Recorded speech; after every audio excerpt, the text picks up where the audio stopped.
और जीवन बदलने वाली सीख एक बार की बात है। एक भैंस बीमार हो गई। डॉक्टर ने बताया कि दवा उसके पेट तक पहुंचाने के लिए पाइप का सहारा लेना पड़ेगा। डॉक्टर ने दवा को बहुत बारीकी से पीसकर उसका घोल बनाया और पाइप में डाल दिया, लेकिन भैंस उस दवा को पेट तक ले जाने में असमर्थ थी। अब दवा पहुंचाने का एक ही तरीका था, पाइप में मुंह लगाकर फूंक मारना।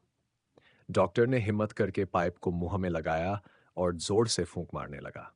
उसी समय भैंस को कुछ अजीब लगा और उसने उल्टा जोर से फूंक मार दी।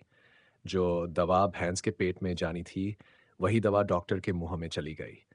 परिणाम यह हुआ कि जो बीमारी भैंस को थी, वही बीमारी डॉक्टर को भी लग गई। इस कहानी से सीख मिलती है कि हर किसी का इलाज हर किसी से नहीं कराया जा सकता। अब इसी बात को नेटवर्क मार्केटिंग से जोड़कर सुनकर समझिए। जब कोई नया व्यक्ति नेटवर्क मार्केटिंग का प्लान देखता है, तो वह खुशी से पागल हो जाता है। उसे लगता है, वाह! इतना शानदार अवसर, इससे तो मेरी ज़िंदगी बदल सकती है। फिर वह जोश में आकर अपने रिश्तेदारों, बेटा-बेटी, मामा-मामी, दोस्त सबको फ़ोन करता है या खुद जाकर समझाने लगता है। लेकिन होता क्या है? जो दूसरों का इलाज करने गया था, वही खुद इलाज करवाकर वापस आ जाता है। मतलब पहले वह समझाने गया था, लेकिन उल्टा वही समझाकर भेज दिया गया। इसलिए कहा जाता है, बिना सोचे-समझे कोई भी काम नहीं करना चाहिए। अब दूसरी मिसाल सुनिए। मान लीजिए कोई व्यक्ति बीमार है। इलाज कराने के लिए हम कहाँ जाते हैं? डॉक्टर के पास। लेकिन आजकल अधिकतर लोग पूछते किससे हैं? साइकिल वाले से। भाई, सबसे अच्छा इलाज कहाँ होता है? कैसे होता है? अब बताइए, क्या साइकिल वाला अच्छा इलाज कर सकता है या डॉक्टर? जाहिर सी बात है, डॉक्टर ही कर सकता है।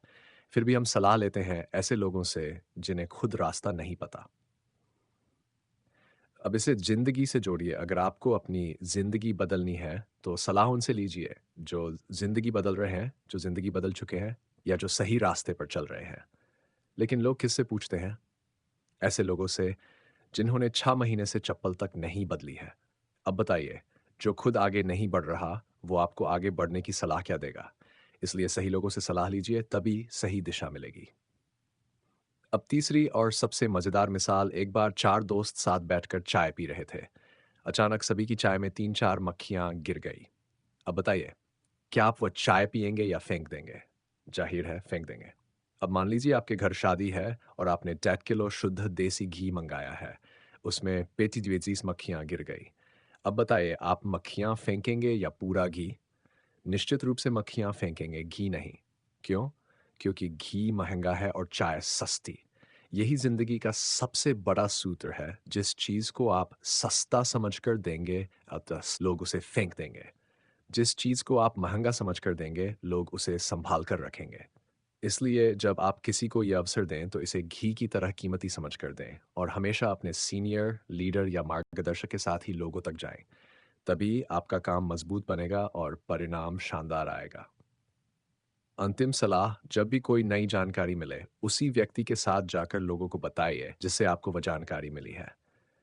फिर आपको सफल होने से कोई भी रोक नहीं सकता। जय सफलता। अगर चाहे तो